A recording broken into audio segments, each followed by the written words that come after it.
우리 먼저 같이 기도하는 시간을 잠시 갖기를 원합니다.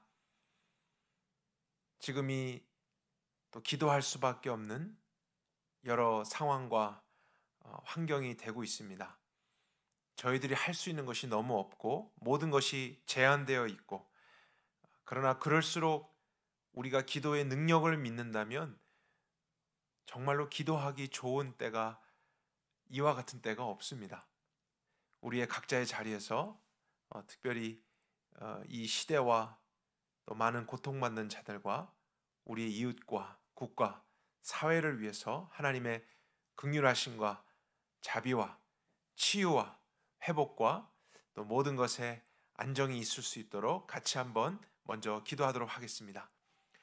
하나님, 저희들이 또 같이 예배를 드리며 함께 기도하려고 합니다. 하나님께서 원하시는 뜻이 우리 가운데 나타나길 원하고, 또 저희들 우리 자신만 은혜 받으려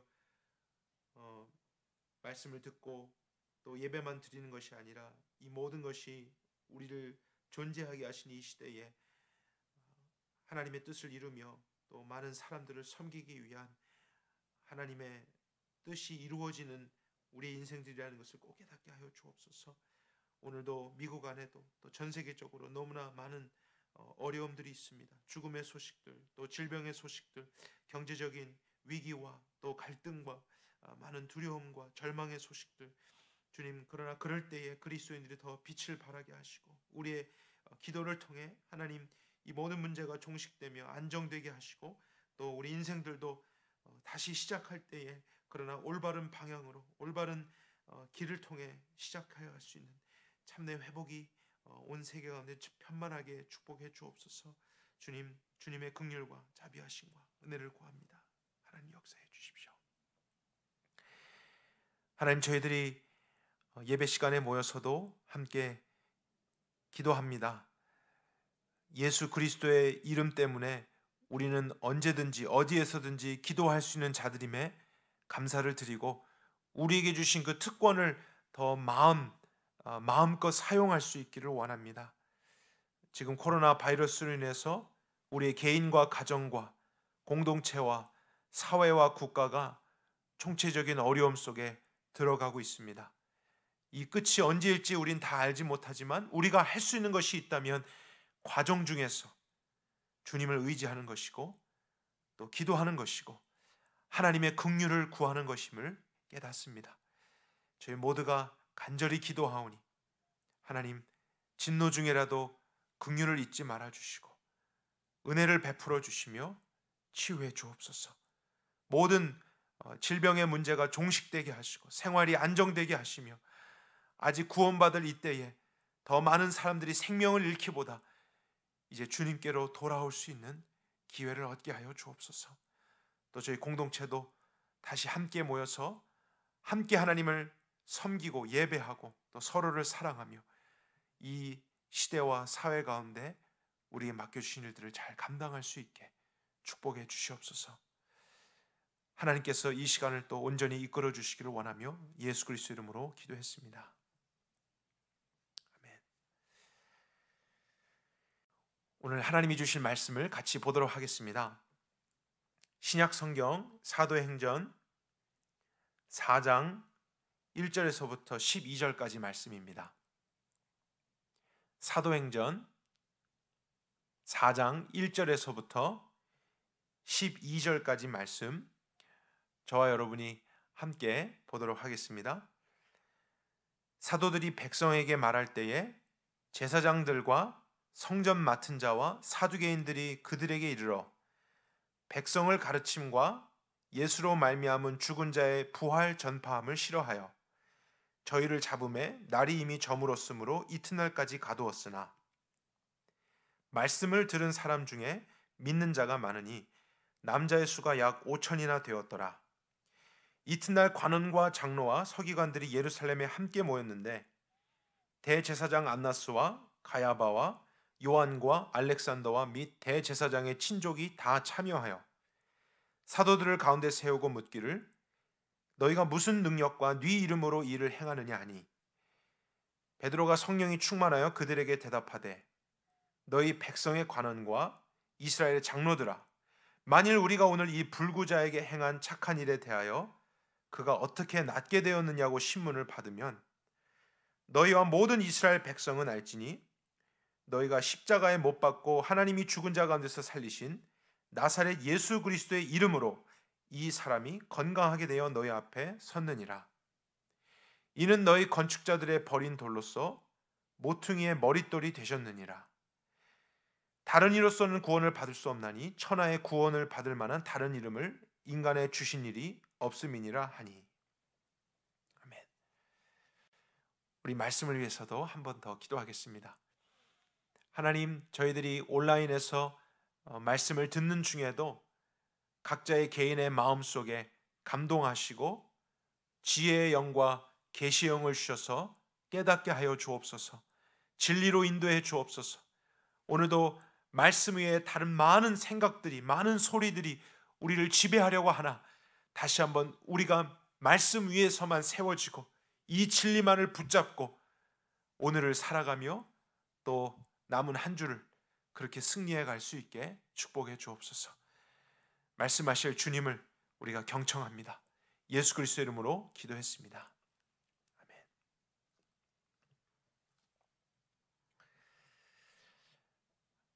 안진뱅이를 일으켰던 베드로의 기적 때문에 그때 시간에 맞춰서 기도하러 왔던 열심히 있는 유대인들이 몰려들기 시작했습니다. 베드로는 그 직후에 예수님에 관한 설교를 하기 시작했죠. 그리고 나서 4장 4절에 보게 되면은 남자만 5천 명의 사람들이 예수님을 믿게 되었습니다. 베드로의 기적으로 인해서는 한 사람의 몸이 치유되었지만 베드로가 전한 예수님에 관한 말씀 때문에는 5천 명 이상의 사람이 영원한 구원을 얻게 되었다는 것. 이것이 3장에서부터 이어지는 내용의 중요한 그림입니다. 어떤 것이 더 놀라운 기적인가? 하나님이 눈에 보이는 기적과 치유보다 정말로 우리에게 주시길 원하는 영적인 축복과 영원한 치유, 그것이 무엇인지를 알려주고 싶은 것이죠. 많은 사람들이 놀랍고 기이 여기는 순간이었는데 오늘 본문에 보게 되면은 이런 베드로와 요한의 말씀과 행함을 좋지 않게 여기는 몇몇 사람들이 있었습니다. 그들이 누구였을지 말씀을 통해 한번 관찰해 보도록 할까요? 4장 1절입니다. 사도들이 백성에게 말할 때 제사장들과 성전 맡은 자와 사두개인들이 베드로와 요한에게 이르게 됩니다. 그들이 백성을 가르치고 예수로 말미암아 죽은 자의 부활을 전파함을 싫어해서 어떻게 했습니까? 3절에 보니까 그들을 잡아서 다음 날까지 옥에 가두게 됩니다. 모든 사람들은 사도들의 가르침과 이적에 놀라고 또 기뻐하고 충격을 받고 있는데 대제사장과 성전 관리하는 자들과 사두개인들은 왜 싫어했을까? 왜 그렇게도 그것을 미워하고 그들을 감옥에까지 가두었을까? 우리가 질문해 볼 수 있겠죠. 일단 제사장은 어떤 사람들입니까? 그들은 레위인들 중에서도 아론의 아들들로서 제사의 직무를 감당했던 그 당시에 리더에 해당되는 사람들이었죠. 그리고 성전 관리자는 성전 전체를 운영하고 성전에서 이루어지는 일들을 관련하고 또 업무를 돌보는 사람들이었습니다. 사두개인들은 누구였냐면 그 당시 바리새인들과 함께 율법에 대한 내용을 철저하게 지키고 사람들에게 강조하며 가르치던 사람들이었습니다. 율법주의자들이었습니다. 경건에 힘썼던 사람들입니다. 그런데 베드로는 예수님의 죽으심과 부활을 전하면서 더 이상 사람들이 제사의 의무를 다하지 않아도 죄 용서함을 받을 수 있다라는 진리를 전했었죠. 그것은 진리입니다. 그런데 제사장들은 그것을 싫어했다는 것이죠. 왜냐하면 그 메시지를 믿고 사람들이 앞으로 제사를 드리지 않게 되면 어떻게 됩니까? 자기가 가지고 있던 특권을 잃어버리는 것이죠. 자기가 가지고 있던 유익을 빼앗기게 됩니다. 또 예수님 때문에 더 이상 성전에 오지 않아도 하나님께 가까이 올 수 있다라는 진리를 전했습니다. 그런데 성전 관리자들은 그 메시지를 싫어한 것입니다. 왜냐하면 자신들이 성전을 관리하면서 사람들로부터 주목받고 가지고 있었던 권위를 잃어버릴 수 있기 때문입니다. 사람들이 더 이상 율법에 대한 요구를 철저하게 지키지 않아도 예수님을 믿는 믿음 하나 때문에 하나님 앞에 의로운 자로 설 수 있다라는 메시지, 진리를 전했는데 율법주의자들이었던 사두개인들은 그것을 싫어하는 것입니다. 아무리 그것이 진리라고 해도 싫었습니다. 왜냐하면 자신들은 율법을 강조하면서 누구보다도 율법을 철저히 지켰기 때문에 만약에 율법에 대해서 사람들이 다른 마음을 갖게 되면 자신들의 행위가 더 이상 인정받을 수 없기 때문이죠. 여러분, 이것이 얼마나 안타까운 것인지 생각이 되시죠? 아무리 진리라고 해도 나에게 유익이 없다면 진리로 여기지 않고 있는 그들의 반응을 보게 됩니다. 그렇다면 그들이 생각하는 진리의 기준은 무엇이겠습니까? 진리의 기준이 더 이상 하나님의 말씀이 아니라 나 자신이 되는 것이죠. 나에게 유익이 되고 나에게 도움이 된다면 그것은 옳은 것이고 바른 것이지만 그렇지 않다면 아무리 그것이 객관적으로 진리이고 하나님이 계시해 주신 말씀의 근원이라고 해도 듣지 않고 싫어하고 배척해버리는 것. 사실 이것이 유대 지도자들 안에 깊이 뿌리에 있었던 죄였습니다. 누구도 발견해내지 못했던, 자신 스스로도 깨닫지 못하고 있었던 은밀한 그러나 중요한 죄였어요.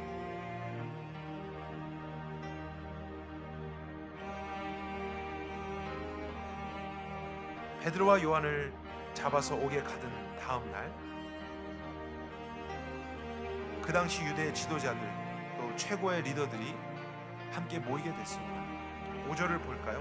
이튿날 관원과 장로와 서기관들이 예루살렘에 함께 모였는데 제사장 중에서도 가장 높은 리더에 해당되는 대제사장 안나스가 출석하게 됩니다. 그리고 가야바, 요한과 알렉산더 대제사장의 친족들이 다 함께 참여하게 되죠. 그리고 사도들을 세워놓고 질문을 합니다. 너희가 무슨 능력과 누구의 이름으로 이 일을 해야 하느냐? 유대의 최고 통치자들, 지도자들은 스스로 하나님의 권위를 주장하고 있었고 자신들만이 그런 일을 할 수 있다고 생각했기 때문에 다른 유대인들을 성전 안에서 가르쳤었던 베드로와 요한에게 누구의 권위로, 누구의 이름으로 이런 일을 하느냐 묻기 시작했습니다. 그리고 그들이 행했던 기적을 그들도 기적으로는 인정했습니다. 부인할 수가 없었던 것이죠.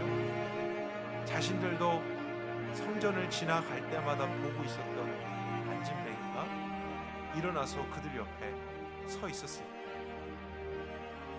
그런데 마력과 같은 어떤 신비한 힘을 통해서도 그런 기적이 일어날 수 있다고 생각했기 때문에 어떤 능력으로 너희들이 이런 기적을 행했는가 말해보아라 라고 질문을 했던 것입니다. 그들이 하나님께 속한 자들, 또 하나님의 일을 하는 사도들이라고 조금도 생각하지 않았습니다. 8절에 이제 베드로가 그 질문을 받고, 우리 8절을 같이 한번 볼까요? 성령이 충만하여 그들에게 대답하되 라고 되어 있습니다. 그래서 그런 도전적인 질문을 받고 대답을 하려고 하는데 어떤 일이 일어나게 되냐면 성령 충만함을 받게 됩니다. 우리 2장 4절을 한번 찾아보겠습니다. 사도행전 2장 4절을 보면은요, 오순절 날이죠. 이때 베드로를 비롯한 많은 제자들이 함께 있었습니다. 2장 4절에 보니까 저희 전부가 성령의 충만함을 받았다라고 되어 있습니다. 그렇게 본다면 베드로는 이미 2장에서 성령의 충만함을 경험한 적이 있었던 사람이었습니다. 근데 오늘 본문에 오니까 4장 8절에 또다시 성령 충만한 어떤 현상이 개인적으로 나타나는 것을 발견하게 되죠. 그리고 우리 같은 4장 31절도 한번 볼까요? 사도행전 4장 31절, 기도를 마침에 모인 곳이 진동하더니 저희가 다 성령 충만하여 담대히 하나님의 말씀을 전파하니라. 이때도 그 신문을 받던 자리에서 풀려나서 베드로가 왔을 때 함께 모였던 제자들이 기도하게 되자 하나님께서 응답으로 성령의 충만함을 경험하게 하십니다. 우리가 이런 사실을 통해서 보게 된다면요, 성령님을 받는 것은 일회적인 사건이지만 성령 충만은 여러 번 나타날 수 있다라는 사실을 발견하게 됩니다. 저희들이 잠깐 문맥을 따라서 말씀을 살펴보는 것에서 멈춰서서요, 이 성령 충만함과 성령의 역사가 어떤 것일지 이 부분만 조명해서 잠시 살펴보겠습니다. 왜냐하면 이것은 사도행전 전체 안에 나타나는 중요한 핵심 내용 중 하나이기 때문에 저희들이 한번 주의 깊게 살펴볼 필요가 있습니다. 성령님을 받는 것은 일생에 있어서 한 번 일회적으로 일어나는 일이지만 성령의 충만함을 경험하는 것은 반복될 수 있다. 여러 번 나타날 수 있다는 것. 그것이 우리에게 알게 하는 중요한 사실이 있습니다. 여러분, 성령의 충만함, 그것은 성령님 외에 다른 어떤 것도 그 안에 있지 않고 어떤 성령님의 그분의 임재와 그분의 능력이 꽉 차 있는 상태를 이야기하는 것이겠죠. 근데 그런 상태가 반복된다라는 것은 또한 성령님이 충만하지 않은 상태도 있을 수 있다는 것을 반증하는 것입니다. 그래서 어떤 사람이 평소에는 성령 충만하지 않은 상태였는데 어느 순간에는 성령의 충만함을 입어서 그가 할 수 없었던 일도 하게 되고 그가 가지 못했던 곳에도 가게 되는 변화를 경험한다는 것이죠. 성령님이 내주하시는 것은 맞지만 때로는 성령님이 충만한 상태도 있고 그렇지 않은 상태가 있을 수 있다는 것, 이것이 그리스도인의 삶에서 꼭 이해가 요구되는 부분입니다. 그래서 성령의 충만한 상태와 그렇지 않은 상태에 차이점이 있을 것입니다. 그런 다른 상태에서의 다른 삶, 다른 결과들이 나타나는 것은 어쩌면 당연할 수 있겠죠. 에베소서 4장 30절 같은 곳에 보게 되면은 성령님을 근심하게 하지 말라, 이런 내용도 나오게 됩니다. 그러니까 성령님이 있기는 한데, 계시기는 한데 때로는 우리의 몸의 연약함과 육신으로 인해서 그 성령 하나님을 근심되게 하는 상태에 있는 그리스도인들이 있을 수도 있습니다. 그러나 그 반대의 모습은 성령님으로만 충만하여서 정말 하나님의 권능과 또 지혜를 나타내는 삶이 될 수도 있다는 것이죠. 그렇게 생각해 본다면 우리 그리스도인들은 이미 성령님을 받은 사람들이잖아요. 예수님 때문에 선물로 성령님의 내주하심을 경험하게 된 신약시대의 저희들입니다. 우리 삶 속에 그 성령님이 그냥 내주하시는 것만이 아니라 더 자주, 더 반복적으로 충만하게 나타나셔야 한다. 그럴 필요가 있다라는 것을 깨닫게 되죠.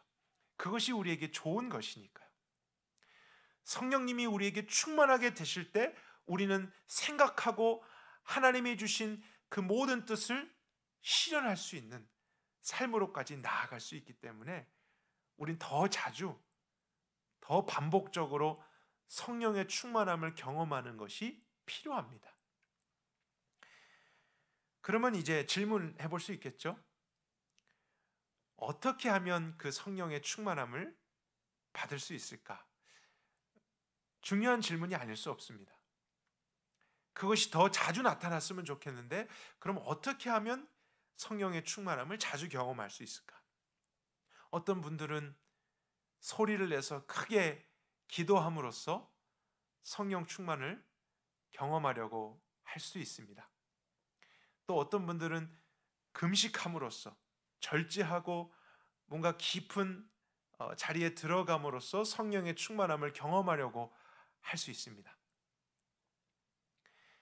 그리고 예전에 선배들한테 들어보니까요, 한국에서는 성령 충만을 받기 위해서 산에 올라가서 기도를 하는 일들이 있었다고 합니다. 소위 말하는 산기도라는 것입니다. 그래서 밤에 산에 올라가서 날이 새도록 기도를 하다가 나무를 몇 개쯤 뽑게 되면은 성령의 충만을 받기도 한다. 이런 말들이 있었습니다. 아마 기도를 하면서 열심히 하다가 나무를 흔들었던 것 같아요. 그런데 정말 그것이 기도하기 위해서 나무를 흔든 것인지 아니면 밤새 두려워 갖고 나무를 붙잡았던 것인지 그 진실은 하나님만 아실 것입니다. 물론 그 마음의 동기는 성령 충만이라는 순수한 마음이었겠지만 정말 그런 방법을 통해서만 성령 충만을 받는 것인가 우리가 생각해 볼 수 있습니다. 근데 오늘 본문에 보면은 사실 정확한 답이 나와 있어요. 베드로가 성령 충만을 경험했잖아요. 그런데 어떻게 해서 그 성령 충만을 또 경험하게 되었을까? 놀라운 사실은, 흥미로운 사실은 베드로는 성령 충만을 받기 위해서 특별히 무엇을 하지 않았다는 것입니다. 어떤 일이 있었습니까? 그에게 위기가 왔습니다. 도전이 있었습니다. 그를 반대하는 사람들 앞에 섰습니다. 그럼에도 불구하고 베드로는 도망가지 않고 예수님에 대해서 증거를 하려고 했는데 그때에 그가 구하지 않았음에도 불구하고 그 안에 내주하고 계셨던 성령님이 충만하게 역사하기 시작했습니다. 저는 이것이 너무나 중요한 발견인 것 같아요. 왜냐하면 우리 모두도 성령 충만하기를 원하기 때문입니다. 우리가 가만히 앉아 있는데 성령님이 갑자기 충만하게 내 안에 역사하셔서 기도를 하게 되고 전도하게 되고 올바르게 신앙생활하게 되는 것이 아니라는 것을 말씀은 보여주고 있습니다. 그리고 성령 충만을 받기 위해서 뭔가 특별하게 기도하고 노력하고 성령 충만을 주시옵소서라고 밤새 기도한 사람들에게만 그런 현상이 나타나는 것도 아니라는 것을 보여주고 있습니다. 여전히 연약하지만, 여전히 육신을 입고 있지만 오늘 나에게 닥친 상황과 위기와 환경 앞에서도 내가 예수님을 나타내려고 하고 예수님을 전하려고 하고 예수님을 높이려고 할 때에 구하지 않아도 성령님은 충만하게 역사하셔서 그 마음의 소원과 의지를 완성해 가신다는 영적인 원리를 베드로를 통해서 발견하게 되는 것입니다. 베드로의 관심은 예수님이었습니다. 그리고 그 상황에서도 예수님을 나타내려고 했는데 성령님이 오신 목적은 사실 그것이잖아요. 우리가 육신을 입고 있어서 알아도 예수님의 뜻을 행하고 순종하는 것이 불가능한 그런 존재들인데, 우리 육체 안에까지 오셔서 생각으로만이 아니라 말로만이 아니라 실제 삶으로서 예수님의 뜻을 성취할 수 있도록 돕기 위해 오신 분이 성령님이셨습니다. 그래서 그렇게 우리의 삶에서 예수님을 어떻게든지 나타내고 예수님 중심으로 살려고 할 때 성령님은 충만하게 되셔서 지혜가 필요하면 지혜를 주시고, 용기가 필요하면 용기도 주시고, 능력이 필요하면 때로는 능력도 허락해 주신다는 것을 우리가 깨달아야 한다는 것이죠. 우리들도 성령 충만을 주시옵소서 이렇게 기도만 할 것이 아니라, 오늘 여러분이 그리스도인으로 살아가면서 어떠한 도전과 위기와 상황을 만나게 됐습니까? 그럼에도 불구하고 여러분의 자리에서 여러분이 할 수 있는 믿음의 순종을 하는 것입니다. 누구를 만나든지 그 안에서도 예수님을 나타내려고 하고 예수님을 높이려고 해보십시오. 그러면 여러분이 구하지 않아도, 특별히 무엇을 하지 않아도 성령님의 충만함이 나타나게 됩니다. 그래서 여러분의 생각 속에, 감정 속에, 모든 대화와 활동 속에 그분만이 이루실 수 있는 능력으로 그리스도의 삶을 완성해 가시는 것이죠. 앞으로 이런 성령님의 역사와 또 성령 충만한 그런 내용들에 대해서는 따로 정리를 해서 말씀을 같이 한번 살펴보겠습니다. 다시 우리 본문으로 돌아와서요, 8절에 보니까 유대 권위자들 앞에서 질문을 받게 됐죠. 무슨 능력과 누구의 이름으로 일을 행하느냐? 그때 베드로는 성령의 충만함을 경험하면서 말하기 시작합니다. 너희 백성의 관원과 이스라엘 장로들아, 너가 이 앞에 있는 불구자였던 안진뱅이가 어떻게 치유되었는지를 묻는 것이면, 너희가 십자가에 못 박은, 그러나 하나님이 죽은 자 가운데서 살리신 나사렛 예수 그리스도의 이름으로 이 사람이 치유를 받은 것이다. 베드로는 그들 앞에서 자신들의 어떤 신비한 능력이나 마력으로 한 것이 아니라 그들이 믿고 있었던 예수님의 이름에 대한 능력이 이러한 기적을 일으켰다고 증거했습니다. 근데 그 예수 그리스도라는 분은 유대인들이 사실은 거절하고 배척해서 십자가에 죽였던 그런 인물이었죠. 근데 하나님이 그를 다시 살려주셔서 그에게 나타난 그 이름의 권능으로 치유가 나타났다. 이 말을 듣는 순간 유대 지도자들은 아마도 충격을 받았을 것입니다. 그 사람이 이런 일까지 할 수 있는 인물이었다는 것을 그들은 몰랐기 때문이죠. 그런데 베드로는 여기에서 답변을 멈추지 않고 계속 이야기를 합니다. 11절에 너희 건축자들의 버린 돌로 모퉁이의 머릿돌이 되셨다 하면서 계속해서 예수님을 증거하는데요.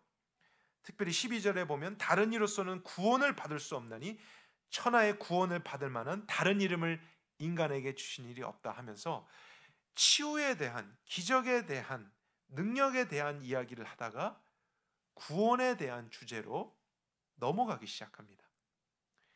그것은 유대 지도자들이 묻지 않았던 것입니다.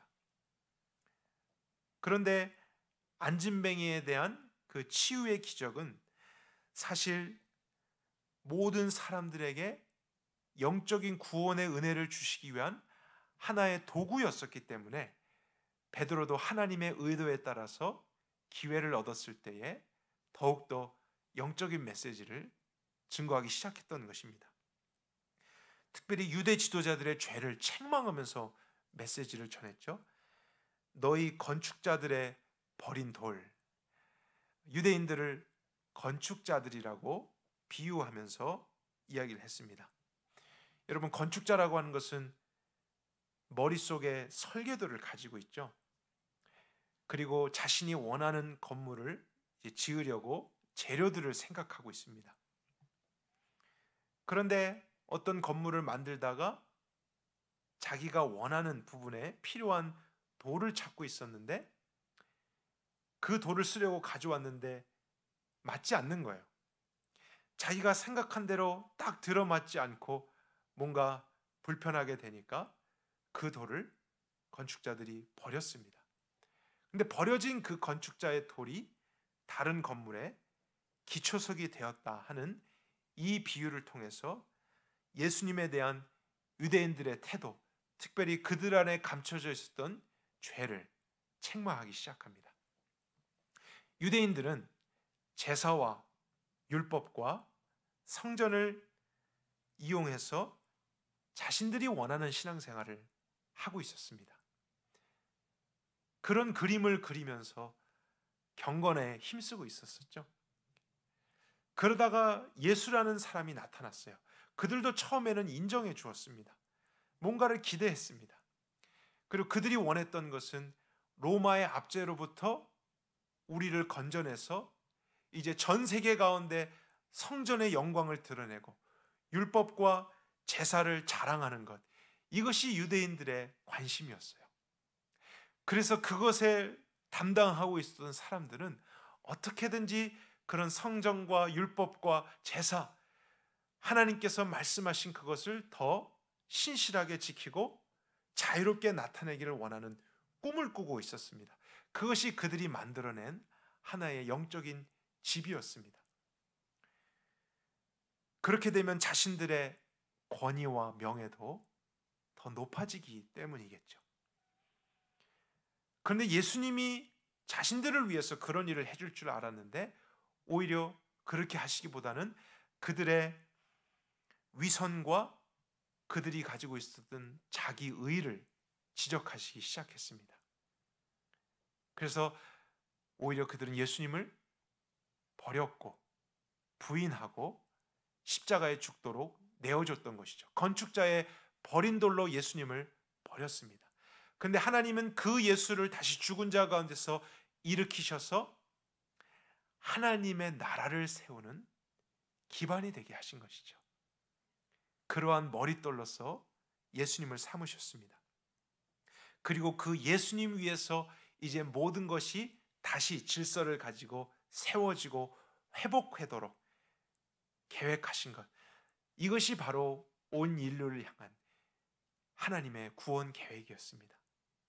예수님을 통해서, 예수님 위에서 세워지는 새로운 창조. 사도들도 한때는 유대교에 속해서 성전 중심, 율법 중심, 제사 중심의 삶을 살았었잖아요. 그것에 대해서 열심을 내고 그런 도움을 받아서 겨우겨우 하나님을 만나고 죄 문제를 해결해가는 유대교회 생활을 했었습니다. 근데 그러다가 예수님을 만나게 되고 그 복음을 경험하게 되면서 그들은 진짜를 알아본 것이죠. 그리고 이제 자신들이 의지하고 붙잡고 있었던, 그려내고 있었던 모든 신앙생활을 다 청산하고 내려놓고 예수님 중심으로 시작하게 된 것입니다. 그분을 믿는 믿음으로 모든 것을 처음부터 다시 지어나가기 시작한 것입니다. 지금 유대인들에게 필요한 믿음이 바로 이 믿음이라는 거예요. 그들이 붙잡고 생각하는 모든 것을 이제는 내려놓고 예수 그리스도 위에서 그들의 신앙을 다시 지어가야 됩니다. 그렇게 해야만 다시는 무너지지 않을 영원한 반석 위에서 참된 구원을 경험할 수 있기 때문입니다. 나 중심을 버리는 것, 내가 진리의 기준이라는 생각을 버리고 하나님이 진리로 보내신 예수님 중심의 신앙생활이 되는 것, 이것이 유대인들에게 필요한 믿음이었던 것이죠. 베드로는 이것을 너무나 정말 효과적으로, 효율적으로, 설득력 있게 전했습니다. 12절에 다른 이로서는 구원을 받을 수 없나니 천하에 구원받을 만한 다른 이름을 인간에게 주신 일이 없다. 그런데 이 말을 들었던 유대 지도자들이 어떻게 반응했습니까? 13절에 그들이 너무 담대했다라는 것에 놀라게 됐고요. 배운 적이 없는, 교육을 받지 못한 사람으로 알았는데 말을 너무 잘했다는 것에도 놀라게 됐습니다. 그리고 예수와 함께 있었던 사람들이었다는 것을 알아보게 됐죠. 그들이 행했던 기적이 사실이라는 것을 보고도 비난할 말이 없었습니다. 여러분, 유대 지도자들이 정말 놀랐습니다.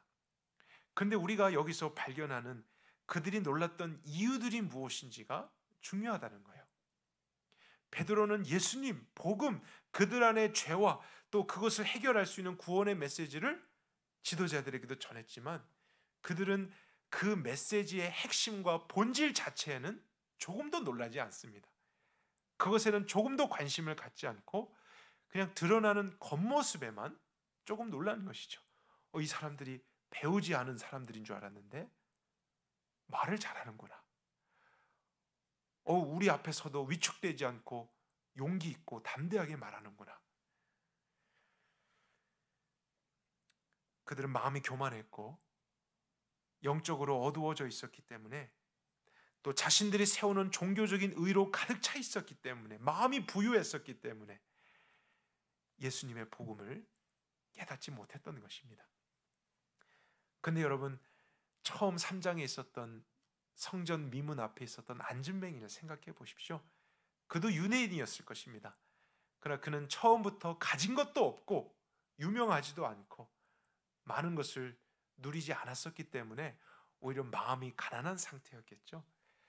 그래서 베드로와 요한을 통해서 잠깐 들었던 예수 그리스도에 대한 믿음, 그것이 그 안에 확인되자 너무나 알고 싶었고 더 듣고 싶었고, 그래서 베드로와 요한을 쫓아오면서 계속 예수님에 대해서 알아가게 됐던 것, 지금 유대 지도자들과 완전히 상반된 반응이라는 것을 확인해 볼 수 있습니다. 오늘 본문은 여러 가지 면에서 대조적인 그림을 가지고 있습니다. 특별히 성전 미문 앞에 있었던 안진뱅이와 유대 최고의 지도자라는 이런 대조적인 그림도 있고요. 그리고 가장 경건하고 하나님께 열심히 있는 사람, 그것이 겉으로 드러나는 모습이지만 그들 안에 가장 뿌리 깊은 죄가 무엇인지를 보여주는 대조적인 모습도 나타납니다. 많은 사람들이 죄에 대한 성경의 기준을 잘 알지 못해서 죄라는 것을 자신의 생각 속에 정의해 가곤 합니다. 그래서 도덕적으로 조금 결여되고 어긋난 행동을 하는 것, 사회적인 규범을 어기는 것, 이 정도로만 죄를 생각할 때가 있는데, 물론 그런 것도 잘못된 것이고 죄가 아닌 것은 아닙니다. 하지만 오늘 이 본문에서도 더 뚜렷하게 우리 모두에게 깨닫기 원하는 죄의 실체가 무엇이냐면요, 죄가 가진 그 뿌리가 무엇이냐면 바로 자기중심적인 생각입니다. 또 신앙생활을 하고 있다는 사람들에게서도 자기의 생각에 옳은 대로 믿고 있는 그 믿음, 겉으로 봤을 땐 믿음이지만 그것은 죄의 뿌리를 기반 둔 믿음이기 때문에 잘못된 믿음일 수밖에 없다는 것을 보여주고 있는 것이죠. 자기 자랑, 진리의 기준을 나라고 여기는 이것이 우리 인간에 있는 참 본질적인 문제입니다. 하나님은 우리 모두가 이 죄로부터 벗어나기 위해서 예수님을 보내신 것입니다. 우리가 지금까지 쌓아왔던 어떠한 것이든지 그것을 내려놓고 이제는 예수님 위해서, 그분을 우리 인생의 기반, 그분을 우리 신앙의 기반, 그분을 우리 가정의 기반으로 둔 채 다시 시작할 때에만 하나님의 나라를 경험할 수 있다고 말씀해 주신 것이죠. 하나님 중심의 삶, 예수 그리스도를 통해서 돌아가기를 원하시는 것입니다.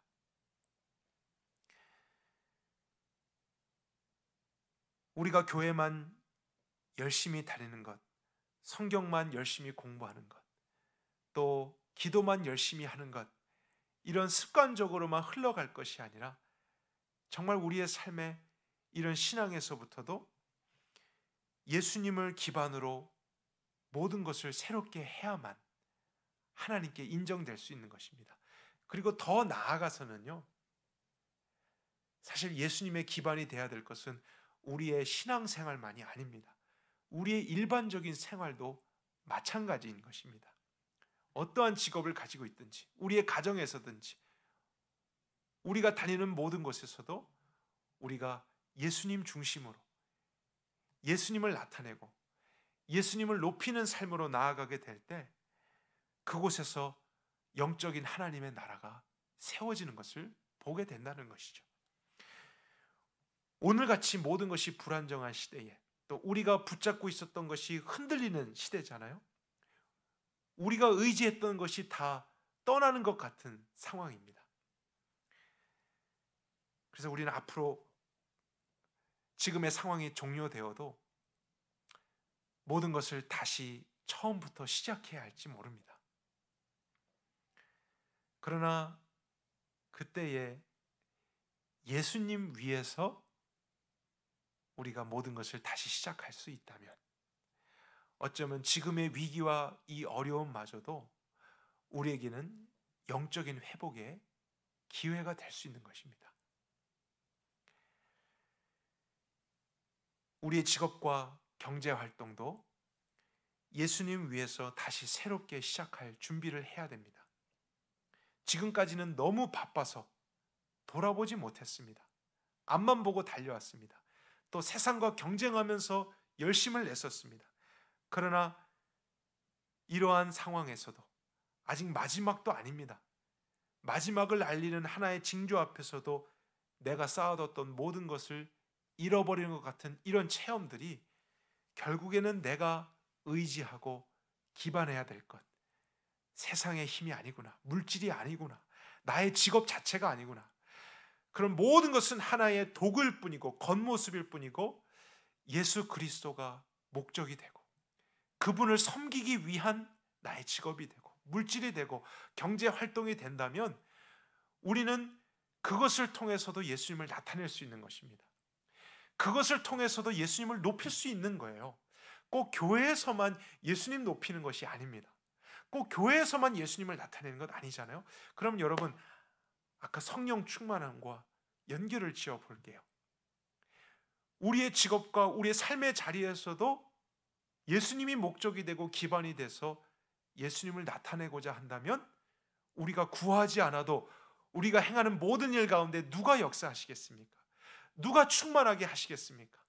바로 이미 그리스도인들 안에 계신 성령 하나님이 우리 안에서 충만케 하사 이 세상에서 어떠한 직업을 가지고 어느 곳에서 살아간다 할지라도 하나님 말씀의 원리에 따라서 순종할 수 있는 힘과 지혜와 능력을 공급해 주시는 것입니다.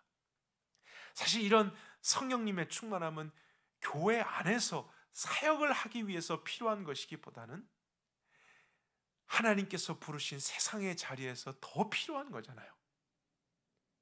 너무나 많은 도전이 있기 때문입니다. 권위자들 앞에서, 또 다른 동료들 앞에서, 믿지 않는 자들 앞에서 우리가 서게 될 때 두렵잖아요. 염려될 때도 있습니다. 그러나 그때에도 우리가 어떻게든지 우리의 손과 발을 통해서 우리의 직업과 우리의 모든 삶을 통해 예수님을 나타내고자 한다면 성령님이 충만케 하사 우리의 삶 속에 그분의 뜻을 이루어 주시는 것입니다. 이것이 그리스도인의 삶의 신비입니다. 우리의 이성과 지성만으로 세상을 이기는 것이 아니라 그것을 통해서 순종하고자 했는데 성령의 충만함을 통해서 능력과 하나님 나라의 신비가 나타나게 됨으로써 우리의 삶이 그들에게 거룩하게 나타나고 또 많은 사람들에게도 참 진리를 경험할 수 있도록 도와줄 수 있는 것이죠. 우리 가정도 마찬가지 아니겠습니까? 지금처럼 자녀들이 집안에만 있게 된 일 우리 인생 가운데 없었습니다. 그러나 같이 지내다 보니까 아이들이 무엇 때문에 그렇게 바빴는가 이런 생각도 하게 되잖아요. 학교 때문에, 공부 때문에, 대학 진로 때문에, 야외 활동 때문에, 다른 아이들과의 경쟁 속에서 우리 아이들이 너무나 바쁘게 살아왔고 우리도 그런 흐름 속에서 당연한 것처럼 요구했던 것이 사실입니다. 그러나 만약에 우리가 다시 시작할 수 있다면 자녀 양육도 예수 그리스도 위에서 해야 되지 않겠습니까? 우리 자녀들이 무엇을 하든지 예수님을 위해서 할 수 있도록, 예수님과 함께 할 수 있도록, 또 예수님을 높이는 아이들이 될 수 있도록, 우리의 관심이 그것이 된다면 부모가 그렇게 예수님을 나타내고 자녀들의 양육하는 것에서 높이려고 할 때 성령님의 충만함이 나타나서 부모에게 지혜를 주시고요, 부모에게 용기를 주시고, 또 어떤 도움이 필요하다면 관계의 축복도 열어주시고, 부모가 가져야 될 그런 권위의 축복도 우리에게 허락해 주시는 것입니다. 우리가 자녀들에게 스스로 권위를 만들어내는 것이 아니라 우리는 예수님을 가르치려고 했고, 예수님을 전하려고 했고, 그들의 삶이 예수님을 머릿돌로 세워지기를 바랬을 때 성령님이 우리 안에 충만케 하사 그것을 실제가 될 수 있도록 도와주시는 것입니다. 저는 정말 우리 개인과 우리 가정과 또 저희 공동체, 교회 안에서도 습관적으로 해왔던 모든 것이 다시 예수님 중심으로 돌아갈 수 있기를 원합니다. 그렇게 할 때 성경 안에 사도행전만 있었던 그런 역사가 아니라 우리의 삶을 통해서도 성령님의 강력한 역사와 그분의 열어주신 길을 통해서 5,000명, 10,000명, 정말 수많은 사람이 이 마지막 시대에도 영원한 진리 앞에 나오게 되며 함께 주님을 기뻐하고 주님을 찬양하고 주님께 영광을 돌리게 되는 일이 있게 될 줄 믿습니다. 함께 기도하겠습니다. 살아계시며 신실하신 여호와 하나님, 오늘도 이 말씀이 우리의 삶의 기반이 됨을 고백합니다. 우리가 이전까지는 너무 바쁘게 생각 없이 흘러가는 대로 함께 왔을지라도 지금 어렵고 모든 것이 제한되는 이때에 다시 한번 인생의 의미와 또 믿음의 의미를 생각해보고 하나님께서 긍휼히 여겨주셔서 다시 우리의 길을 열어주실 때에는 이전과 같은 모습으로 또다시 빨리 나아가는 것이 아니라 올바른 길을 향해 예수 그리스도 위한 삶으로 나아갈 수 있게 축복해 주옵소서. 우리 모든 개인과 가정과 이 공동체, 이 시대도 예수님을 머릿돌로 해서 새롭게 창조되고 영원토록 무너지지 않을 견고한 집들로 세워질 수 있기를 원합니다. 하나님, 축복해 주옵소서. 이 말씀의 실제, 그 영광 우리 모두가 꼭 누릴 수 있도록 함께해 주옵소서. 주님께 모든 것을 의탁하며 예수 그리스도 이름으로 기도했습니다. 아멘. 우리 남은 시간도 여러분이 그냥 마치시지 마시고 꼭 기도함으로 맞춰주시길 부탁드립니다. 여러분 개인의 믿음을 위해, 또 여러분의 가정을 위해, 가족 구성원들을 위해서, 또 공동체를 위해서, 또 저를 위해서도 기도해 주십시오. 계속해서 이런 시대 가운데 우리 모두가 함께 깨어있고 서로 더 사랑할 수 있도록, 서로를 붙들어 줄 수 있도록, 또 바이러스의 문제가 종식될 수 있도록 모든 고통받는 사람들, 또 이 나라의 책임자들 하나님께서 지혜를 주시고 치료해 주시고 인도해 주시기를 우리가 함께 사회를 위해서도 같이 기도한 후에 자유롭게 마치도록 하겠습니다. 함께 기도하시겠습니다.